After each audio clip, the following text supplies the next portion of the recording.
ആധുനിക കേരള സമൂഹം എന്ന് മനസ്സിൽ സങ്കല്പിച്ച് അന്നത്തെ പരിമിതമായ സൗകര്യങ്ങളും സാഹചര്യങ്ങളൊക്കെ പരമാവധി ഉപയോഗപ്പെടുത്തി അത്തരമൊരു സമൂഹത്തെ നിർമ്മിച്ചെടുക്കാൻ വേണ്ടി നടത്തിയ ധീരമായ പ്രവർത്തനം. ഇപ്പോൾ ഉത്ബുദ്ധ കേരളം കമ്മ്യൂണും ആ പേരിൽ ഇറങ്ങിയിട്ടുള്ള മാസികയും ഒക്കെ തന്നെ ചരിത്രത്തെ അതിൻ്റെ വലിയ ഇന്ധനമായി മുന്നോട്ട് നയിച്ചു. സാമൂഹ്യ പരിവർത്തനത്തിന് നമ്മളൊക്കെ ഇന്ന് ജീവിക്കുന്ന ഒരു സാഹചര്യം ഉണ്ടാക്കിയതിന് വലിയ പങ്കുവഹിച്ചു. പല കിളിവാതിലുകളിലൂടെ ഈ പുസ്തകത്തിലേക്ക് നിങ്ങൾക്ക് പ്രവേശിക്കുന്നതിന് വേണ്ടി കഴിയും. ഏതൊരു നോവലിന്റെയും സ്വഭാവം അതുതന്നെയാണ്. ഏക വഴിയിലൂടെ സഞ്ചരിക്കാൻ കഴിയുന്ന ഒന്നല്ല വായന.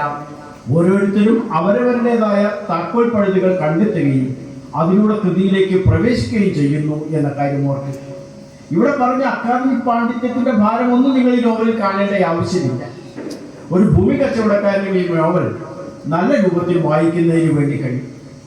കൈക്കൂലി കൊടുക്കുന്നയാൾക്കും കൈക്കൂലി വാങ്ങുന്നയാൾക്കും ഈ നോവൽ ഒരുപോലെ പ്രിയപ്പെട്ടതാണ്. കൈക്കൂലിക്കെതിരായി നിൽക്കുന്ന സമൂഹത്തെക്കുറിച്ച് പറയുമ്പോഴും ഈ നോവലിന് അതിൻ്റെതായ പ്രസക്തിയുണ്ട്. ഇത്തരത്തിലൊരു പുസ്തകം വായിക്കുന്ന സമയത്ത് അതിൻ്റെ സാർവജനീനമായ മേഖലകളിലേക്ക് കടന്നു ചെല്ലുക എന്നതാണ്. പ്ലാശ്ശേരിക്കടവ് എന്നാണ് ആ കഥയുടെ പേര്. ഒരു സ്വാഭാവികമായ ഗ്രാമീണ ജീവിതത്തിലെ കമ്മ്യൂണിസ്റ്റ് നേതാവിനെ കാണുന്നതിന് വേണ്ടി മുൻകാലത്ത് അദ്ദേഹത്തിന്റെ സഹപ്രവർത്തകർ ഒരു ഗ്രാമത്തിലെത്തുന്ന ഒരു ചെറിയ ചിത്രത്തെയാണ് ആ നോവൽ അവതരിപ്പിക്കുന്നത്. നമ്പീശൻ എന്ന് പറയുന്ന പഴയ കമ്മ്യൂണിസ്റ്റുകാരൻ പൂർണ്ണമായി നിരാശയിലേക്ക് വഴുതി വീണിരിക്കുന്നു എന്ന് മാത്രമല്ല, മദ്യത്തിന് അടിമപ്പെട്ട് എന്തെല്ലാമോ വിളിച്ചു പറയുന്ന രൂപത്തിലേക്ക് അയാളുടെ ജീവിതം ചിതറിപ്പോയിരിക്കുന്നു എന്നതാണ് കഥയിൽ അദ്ദേഹം ചിത്രീകരിക്കുന്നത്. ആ കഥ മുതൽക്ക് ഇങ്ങോട്ട് അശോകന്റെ ഏത് കഥ എടുത്ത് വായിച്ചാലും ശരി, ഒരു എഴുത്തുകാരൻ അയാൾ ഏത് പക്ഷത്ത് നിൽക്കുന്നു എന്നുള്ളതല്ല, അയാളുടെ ചുമതല ഈ സമൂഹത്തെ, ആ സമൂഹത്തിലെ പലതരത്തിലുള്ള ആന്തരവൈരുദ്ധ്യങ്ങളെ വരച്ചു കാണിക്കുകയാണ് ചെയ്യേണ്ടത് എന്ന് ഈ ഒരു വഴിയിലൂടെ സഞ്ചരിച്ച് അശോകൻ നമുക്ക് കാണിച്ചു തന്നിട്ടുണ്ട്. നോവലൊക്കെ ഇക്കാലത്ത് ആരെങ്കിലും വായിക്കുമോ എന്ന ചോദ്യത്തിന് ഒറ്റ വാക്കിൽ ഉത്തരം പറയാനാണ് ഞാൻ ഉദ്ദേശിക്കുന്നത്. നോവൽ എന്നല്ല, പുസ്തകങ്ങൾ കൈവെടുത്ത് വായിക്കുന്നവരാണ് ഇപ്പോഴത്തെ തലമുറ എന്ന് ആദ്യം തന്നെ മറ്റൊരു തർക്കത്തിനും ഇടയില്ലാതെ പ്രഖ്യാപിക്കാനാണ് ഞാൻ ആദ്യം ഉദ്ദേശിക്കുന്നത്.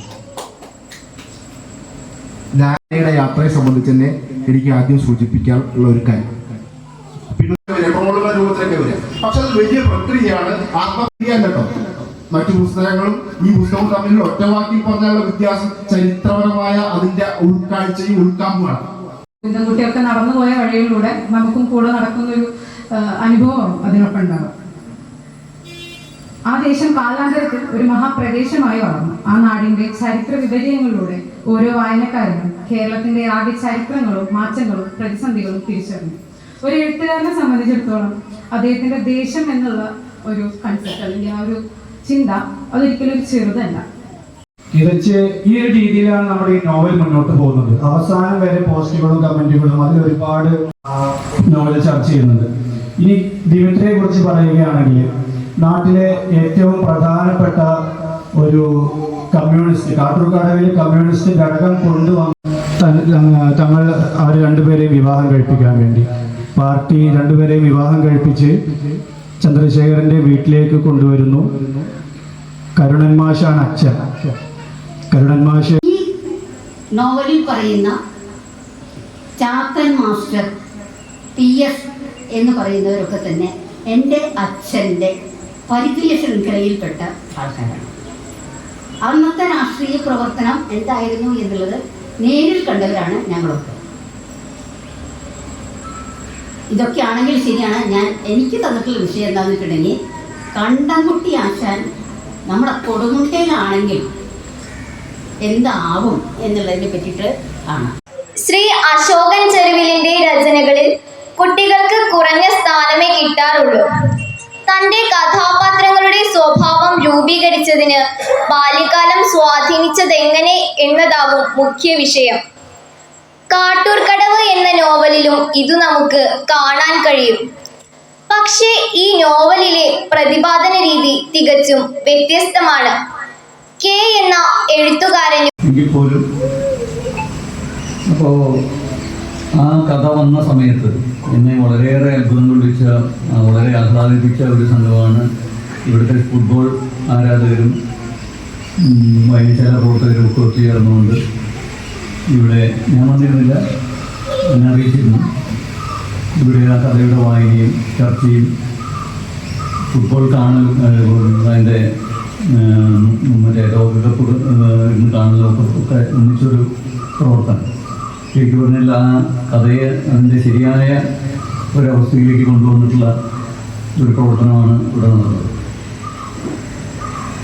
പിന്നെ മറ്റൊരു കാര്യം, അതിനു മുമ്പ് തന്നെ കൊടുമുണ്ട ഇവിടെ വന്ന് കണ്ടപ്പോൾ, ഈ വായനശാല കണ്ടപ്പോൾ വായനശാലയുടെ പ്രവർത്തനങ്ങൾ, പുതിയ കെട്ടിടം, ഇവിടുത്തെ സദസ്സ്, അതുപോലെ തന്നെ ഇപ്പോൾ ഉദ്ഭുത കേരളം വിജ്ഞാന കേന്ദ്രം എന്ന് പറഞ്ഞുള്ള ഒരു പ്രത്യേക വിഭാഗം, അതിൻ്റെ നേതൃത്വത്തിൽ ഇതുപോലെ കൃതികളിലൂടെ സഞ്ചരിക്കുന്ന ശരിയായൊരു സാംസ്കാരിക പ്രവർത്തനം റീഡേഴ്സ് ഡിലൈറ്റ് എന്ന പേരിൽ നടക്കുന്നു. അപ്പോൾ അതൊക്കെ മനസ്സിലാക്കിയപ്പോൾ ഒരു നാടിന് ായിരിക്കാം. അപ്പോൾ അവരുടെ മുമ്പാകെ ഒരു കൃതിയെ പരിചയപ്പെടുത്തുമ്പോൾ അല്ലെങ്കിൽ അതിനുള്ള ഒരു വായനാനുഭവം പങ്കുവയ്ക്കുമ്പോൾ അത് ഏറ്റവും ആകർഷകമായി നടത്താൻ കഴിയുന്നു എന്നുള്ളത് വളരെ പ്രധാനപ്പെട്ട കാര്യമാണ്. ഇവിടെ ഇപ്പോൾ ഇതിലെ ഒരു മുതിർന്നവരുടെ കഥയിലെ കുട്ടികൾ എന്ന് പറഞ്ഞിട്ട് നമ്മുടെ ശ്വേത ഇവിടെ അവതരിപ്പിച്ച സംഗതി കേട്ടപ്പോൾ എനിക്ക് മനസ്സിൽ തോന്നിയെടുക്കുന്നത് എൻ്റെ കുട്ടിക്കാലത്തെ സംബന്ധിച്ചാണ്. ഞാൻ അശോകൻ ചെരുവിനെ കൊണ്ടുവരാതെ കൊണ്ടുവരാനും അദ്ദേഹം നേരിട്ട് കേൾക്കാനും കഴിഞ്ഞാൽ സന്തോഷമാണ്. ഞാൻ വായനക്കാരനാണ് എന്നൊക്കെ വാസ്തവം പറഞ്ഞു. വായനയുടെ ശീലം ധാരാളം ഉണ്ടായിരുന്നു. ഇടക്കാലത്ത് വെച്ച് നേരത്തെ പറഞ്ഞ ഈ കമ്മ്യൂണിസ്റ്റ് പ്രവർത്തനത്തിൻ്റെ ഭാഗമായിട്ട് അത്ര തുടർന്നു പോകാൻ ചാൻസ് വന്നു. ഇപ്പോൾ ഒരു വിശ്രമ ജീവിതം എന്ന നിലയ്ക്ക് വായനയ്ക്ക് വീണ്ടും തിരിച്ചു വരാൻ ശ്രമിക്കുന്നുണ്ട്. ഇവിടെ സൂചിപ്പിച്ച ഓരോ ഗ്രാമത്തിൻ്റെയും കരുത്ത് കഴിഞ്ഞു പോയ ഒരുപാട് ആളുകൾ ചെയ്തു തീർത്ത പ്രവർത്തനത്തിൻ്റെ ഭാഗമാണ് നമ്മൾ പങ്കുകൂടാം. ഒരു നാടിൻ്റെ കാർഷിക മേഖലയിലുള്ള വളർച്ച, അല്ലെങ്കിൽ വിദ്യാഭ്യാസ മേഖലയിലുള്ള വളർച്ച, ഓരോന്നെടുത്ത് പരിശോധിച്ചാലും അതിൻ്റെ പിന്നിൽ നോക്കുമ്പോഴുള്ള ഒരുപാട് ആളുണ്ട്. ഇപ്പോൾ സാഹിത്യകാരൻ പറഞ്ഞ കൊടുമുണ്ട റെയിൽവേ സ്റ്റേഷനുമായി ബന്ധപ്പെട്ട് പറയുമ്പോൾ ആ കൊടുമുണ്ട റെയിൽവേ സ്റ്റേഷൻ്റെ പിന്നിൽ പ്രവർത്തിച്ച, ഇന്ന് എല്ലാവരും ഓർക്കുന്നുണ്ടോ എനിക്കറിയില്ല, ഭരതപിഷാരടി എന്ന് പറയുന്ന ഒരു അധ്യാപകനും അദ്ദേഹത്തിൻ്റെ പത്ര വിതരണവുമായി ബന്ധപ്പെട്ടുകൊണ്ട് അദ്ദേഹം നാട്ടിൽ കൊണ്ടുവന്ന പോസ്റ്റ് ഓഫീസ്, അതുപോലെ തന്നെയാണ് നമ്മുടെ ഈ റെയിൽവേ സ്റ്റേഷൻ അടച്ചുപൂട്ടി ഞങ്ങൾ പ്രതിഷേധമൊക്കെ നടത്തിയെങ്കിലും പ്രതിഷേധത്തിന് അത് വലിയ കൊഴിഞ്ഞു പോയുള്ളൂ, കടിച്ചാൽ ശരിയാവില്ല എന്ന് തോന്നുന്നുകൊണ്ട് ഞങ്ങളത് മെല്ലെ നിർത്തി വെച്ചിരിക്കുന്നു. ഇപ്പോൾ ആ പോരായ്മ ഇവിടെ ഉണ്ട്.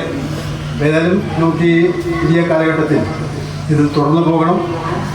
ഈ സീരീസ് നല്ല രീതിയിൽ തന്നെ കൈകാര്യം ചെയ്യാൻ പറ്റിയ മിടുക്കന്മാരായിട്ടുള്ള ആളുകൾ തന്നെയാണ് ഇതിൻ്റെ നേതൃത്വത്തിലുള്ളത്. അവരെ അഭിനന്ദിക്കുന്നു. അതുപോലെ തന്നെ സാഹിത്യകാരെയും അഭിനന്ദിച്ചുകൊണ്ട് വാക്കുകൾ. ശ്രീ അശോകൻ ചെരുവിൻ്റെ കഥകൾ വായിക്കുമ്പോൾ നാട്ടിൽ ചെന്ന ഒരു ശരിക്ക് അവിടെയൊക്കെ ജീവിച്ചിരുന്ന കാലം എനിക്ക് ഓർമ്മ വരും. എന്നെ അത് വളരെ ആഹ്ലാദിപ്പിക്കാറുണ്ട്. ഒരു കല മനുഷ്യർക്ക് എന്ന് മാത്രം പകരുന്നതായിരിക്കണം, അതാണ് യഥാർത്ഥ കല എന്ന് ഞാൻ വിശ്വസിക്കുന്നു. ആ നിലയ്ക്ക് അശോകൻ ചെരുവിലിൻ്റെ കഥ ഒരു വലിയ കല തന്നെയാണ്, എന്നെന്നും നിലനിൽക്കുന്ന കല, മനുഷ്യനെ ആഹ്ലാദിപ്പിക്കുന്ന കല. അതിനെനിക്ക് വളരെ സന്തോഷമുണ്ട്. ഇനിയും ധാരാളം എഴുതാനുള്ള കാലമുണ്ട്. അപ്പോൾ ഇനി അതിനു വേണ്ടി സമയം ചെലവഴിക്കണമെന്നാണ് എൻ്റെ അപേക്ഷ. നോവൽ വായിച്ചിട്ടില്ല. മുൻപ് പറഞ്ഞ പോലെ തന്നെ വായിക്കാനുള്ള വലിയൊരു പ്രചോദനമായി പരിപാടി. ഞാൻ ഇപ്പോൾ തന്നെ 1 മണിക്കൂർ വായിച്ചിട്ടാണ് വരുന്നത്. നമുക്ക് ആനന്ദി പകുതി നിർത്തി വരികയാണ്. വായന നന്നായിട്ടുണ്ട്. എന്തായാലും ഈ പരിപാടി വലിയൊരു പ്രചോദനമായിട്ടുണ്ട്. വായന മരിക്കണില്ല എന്നുള്ള കാര്യം വളരെ സത്യം. നമ്മൾ മറ്റുള്ളവരെ അറിയിക്കുന്നത്, നമ്മളെ മനസ്സിൽ കിടന്നിട്ട് അത് വിങ്ങുമ്പോൾ അത് മറ്റാരോടും തുറന്നു പറയണം എന്ന് തോന്നുമ്പോഴാണ് നമ്മൾ എഴുതുന്നത്. ആ എഴുത്ത് നമ്മളുടെ പ്രദേശവും നമ്മളുടെ കാലവും അതായിരിക്കും മിക്കവാറും അതിന് ആധാരമാകും.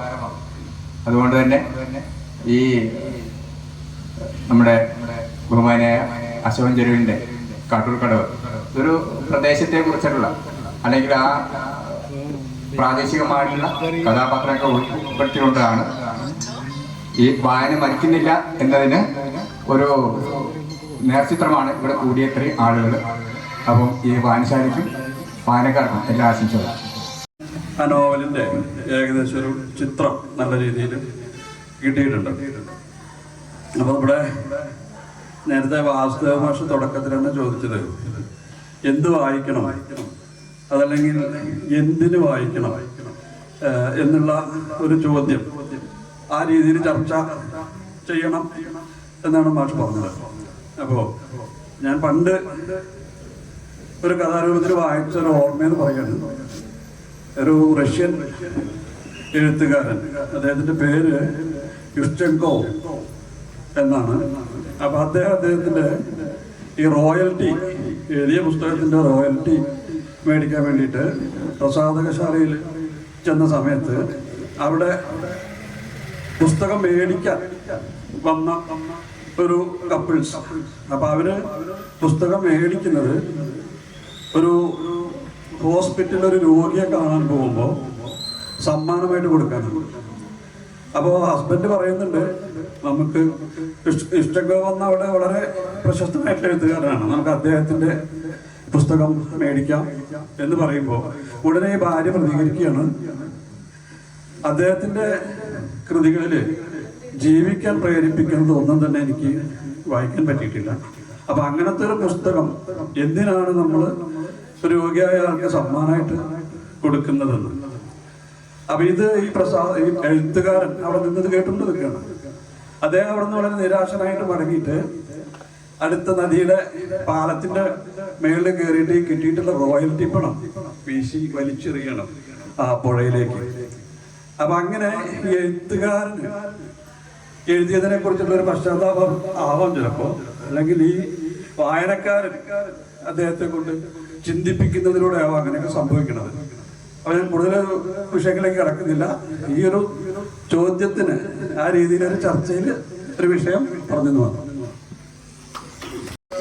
പശ്ചാത്തലം ജനിച്ചു വളർന്ന നമ്മുടെ അശോകൻ ചെരുവിൽ സാറിനെ പോലുള്ളവർ എഴുതുമ്പോഴാണ്, അത് വായിക്കുമ്പോഴാണ് നമ്മൾ ചെറിയ ചെറിയ തോതിൽ എഴുതുന്നവർക്ക് ഇതുപോലെയൊക്കെ എഴുതിക്കളയാം എന്നുള്ളൊരു തോന്നലുണ്ടാവും. ഇതൊരു വലിയ പ്രചോദനമാണ് ഇത്തരം പുസ്തകങ്ങൾ വായിക്കുന്നത്. അപ്പം എല്ലാവരും വായിക്കുക. വായിച്ചു കഴിയുമ്പോൾ ഞാൻ പറയുന്ന എന്താന്നുള്ളത് ഒരല്പം എഴുത്തൊക്കെ ശീലമുള്ളവർക്ക് പെട്ടെന്ന് മനസ്സിലാവും. നന്ദി. കുറിച്ച് പറയാൻ ഞാൻ സത്യം പറഞ്ഞല്ലാതെ എൻ്റെ കൈ കിട്ടിയിട്ടില്ല, ഞാൻ വാങ്ങിയിട്ടില്ല. ഇപ്പോൾ ഇവരുടെ വിമർശനങ്ങളും അതിനെ കുറിച്ചുള്ള അഭിപ്രായങ്ങളൊക്കെ കേട്ടപ്പോൾ എനിക്ക് വായിക്കണം തോന്നുന്നുണ്ട്. ഈ പറഞ്ഞ പോലെ ഞാൻ വായിക്കും ചെയ്യും. പക്ഷെ കുറേ പുസ്തകങ്ങൾ എൻ്റെ കയ്യിൽ ഇപ്പോൾ ഇരിക്കുകയാണ്. കാരണം ഞാൻ ചിത്രങ്ങൾ, ഈ നോവലിൻ്റെയും കഥകളുടെയൊക്കെ പുസ്തകങ്ങളുടെ പുറംചട്ടം ഉണ്ടാക്കുന്ന ഒരാൾ കൂടിയാണ്. ഞാനൊരു ചിത്രകാരനാണ്. അപ്പോൾ അങ്ങനെയുള്ള ചില പുസ്തകങ്ങൾ എൻ്റെ വീട്ടിൽ കിട്ടിയിട്ട് വായിക്കാൻ സമയത്തിൻ്റെ ബുദ്ധിമുട്ടുകൊണ്ട് വായിക്കാൻ പറ്റിയിട്ടില്ല. ഏതായാലും ഈ പുസ്തകം ഞാൻ വായിച്ചിട്ട് തീർച്ചയായിട്ടും വായിക്കും. എൻ്റെ പേര് അബു പട്ടാമ്പി എന്നാണ്. പക്ഷേ അവിടെ ചർച്ചയിൽ വന്നിരുന്ന എല്ലാവരും വളരെയധികം വിവരങ്ങൾ ആണ് തന്നത്. അക്ഷര എന്നൊക്കെ പറയുന്നത് ശരിക്കും പുതിയ തലമുറയുടെ ഒരു പ്രതീകം കൂടിയാണ്. സാധാരണ കുട്ടികൾ, വളർന്നു വരുന്ന തലമുറ പുസ്തകങ്ങളോട് ഒരു തലതിരിച്ച ഇതുണ്ട്. പക്ഷെ അവര് രഹസ്യമായിട്ട് വായിക്കുന്നുണ്ടെന്നാണ് ഞാൻ മനസ്സിലാക്കിയിട്ടുള്ളത്. അവർ വായിക്കുന്നത് ഇംഗ്ലീഷിന്റെ പുസ്തകങ്ങളും ഈ വായനയും ഒക്കെയാണ് അവർ വായിച്ചുകൊണ്ടിരിക്കുന്നത്. എന്തു തന്നെയായാലും വായനശാല ഒരുക്കി തന്ന ഈ വിരുന്നിന് വളരെയധികം നന്ദിയുണ്ട്. ഇതിന്റെ പിന്നിൽ പ്രവർത്തിച്ച രവീന്ദ്രൻ, വാസുദേവ മാഷ തുടങ്ങിയ എല്ലാവർക്കും വളരെയധികം നന്ദി രേഖപ്പെടുത്തിക്കൊണ്ട് നല്ലൊരു സഹായം ചെലവഴിക്കാൻ സാധിച്ച സന്തോഷം. പിന്നെ ഒരു പുസ്തകത്തിനെ കുറിച്ച് ഇത്രയും നല്ല രീതിയിലൊരു വിലയിരുത്തൽ, അത് 5 ചെറിയ ചെറിയ എന്താ പറയുക വിഷയങ്ങളാക്കി അവതരിപ്പിക്കുക, അതൊക്കെ ഒരു പുതിയ അനുഭവമായിട്ടാണ് എനിക്ക് തോന്നിയത്. എനിക്ക് താല്പര്യമുള്ള പുസ്തകങ്ങൾ സത്യം പറഞ്ഞാൽ ഈ മനുഷ്യ ഉൽപ്പത്തി, സമൂഹം എങ്ങനെ ഉണ്ടായി, ജാതി മതം വിതരണ വ്യവസ്ഥകൾ എങ്ങനെ ഉണ്ടായി, അതിൻ്റെ ഉണ്ടായ സമയത്ത് അത് എന്തുകൊണ്ട് പ്രസക്തമായിരുന്നു, ഇന്നത്തെ കാലഘട്ടത്തിൽ പ്രസക്തമാണ്, അത്തരം വിഷയങ്ങളാണ്. അങ്ങനത്തെ പുസ്തകങ്ങളാണ് ഞാൻ വായിക്കാൻ ഇഷ്ടപ്പെടാറ്. പക്ഷെ തീർച്ചയായിട്ടും ഈ പുസ്തകത്തിനെ കുറിച്ചിട്ട് ഇത്രയും നല്ല അഭിപ്രായങ്ങളും പിന്നെ വളരെ കാലിക പ്രസക്തമായ കുറച്ച് കാര്യങ്ങളും കൂടി അതിനെ വിശദമായി പറയുന്നു എന്ന് മനസ്സിലാക്കിയതുകൊണ്ട് വായിക്കണം എന്നുള്ള ആഗ്രഹമുണ്ട്. വായിക്കും. ഈ പരിപാടി സംഘടിപ്പിച്ച എല്ലാവർക്കും നന്ദി പറയുന്നു. Thank you.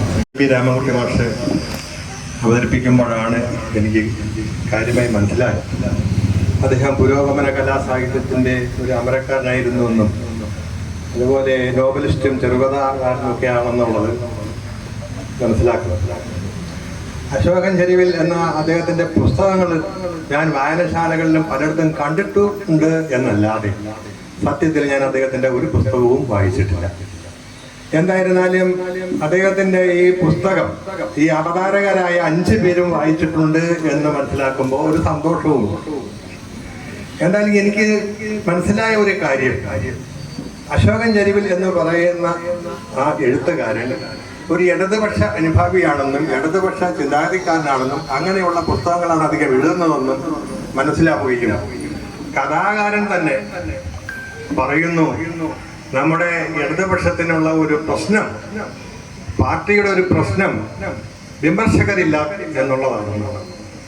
അപ്പോൾ ഒരു സ്വയം വിമർശനത്തിന് തയ്യാറായ ഒരു എഴുത്തുകാരൻ, അദ്ദേഹത്തെ അഭിനന്ദിക്കുക തന്നെ വേണം. ഏത് പ്രസ്ഥാനത്തിൽ നമ്മൾ വിശ്വസിച്ചാലും നമ്മൾക്ക് പറയാനുള്ള സ്വാതന്ത്ര്യം ഉണ്ടാകണം. ഞാൻ വിശ്വസിക്കുന്ന പ്രസ്ഥാനത്തിനുള്ള കുഴപ്പം ഞാൻ പറഞ്ഞാൽ അത് സ്വയം വിമർശനമൊക്കെ വളരെ കൂടിപ്പോയി എന്നുള്ളതാണ്. എന്തും പറയാം, ഞങ്ങൾക്ക് എങ്ങനെയുള്ളൊരു ധൈര്യമുണ്ട്. കമ്മ്യൂണിസ്റ്റ് പ്രസ്ഥാനത്തിനും അങ്ങനെ ഒരു വിമർശനം ബുദ്ധി വന്നു കഴിഞ്ഞാൽ ആ പാർട്ടി വളരെ മെച്ചമായ ഒരു പാർട്ടിയാണ്, ഈ രാജ്യത്ത് വേണം, നിലവിൽ നിൽക്കണം എന്നൊക്കെ ആഗ്രഹിക്കുന്ന ഒരാളാണ് ഞാൻ. കാരണം നമ്മുടെ രാജ്യം നന്നാവണമെങ്കിൽ എല്ലാം വിമർശനത്തോടു കൂടി അഭിപ്രായം പറയാനുള്ള സ്വാതന്ത്ര്യം വേണം. എന്തായാലും അശോകൻ ചെരുവിൽ എന്ന അദ്ദേഹത്തിന്റെ കാട്ടൂർ കടവെന്ന ഈ പുസ്തകത്തിന് 2023 വയലാർ അവാർഡ് കിട്ടിയെന്നറിഞ്ഞതിലും അതിൽ ഇങ്ങനെ പാർട്ടിയെ പറ്റി സ്വയം വിമർശനം ആണ് വേണ്ടതെന്നുള്ളതാണ് ഇതിന്റെ മുഖ്യ ഘടകമെന്ന് ഈ അവതാരകരുടെ അവതരണത്തിലൂടെ എനിക്ക് മനസ്സിലാവുകയും ചെയ്തു. അദ്ദേഹത്തിന് എല്ലാ അഭിനന്ദനങ്ങളും നേരുന്നു. ഇപ്പോൾ വായന എന്നത് 2 തരത്തിലാണ്.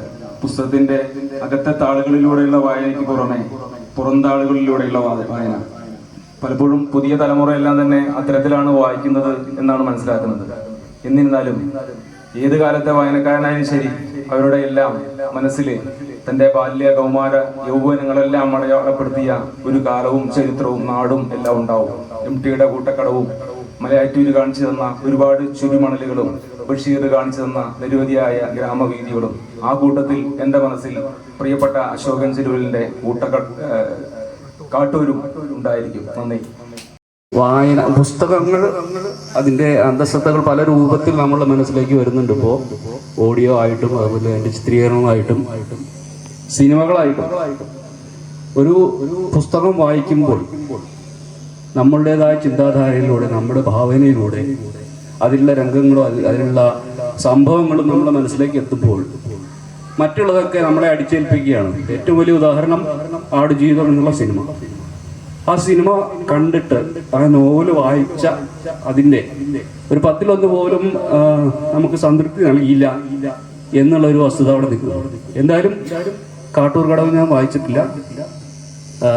കഥാകൃത്തിനെ നേരിൽ കാണാനും ഇത്തരത്തിലൊരു നല്ല പരിപാടിയിൽ പങ്കെടുക്കാനും സാധിച്ചതിൽ ഒരുപാട് സന്തോഷം.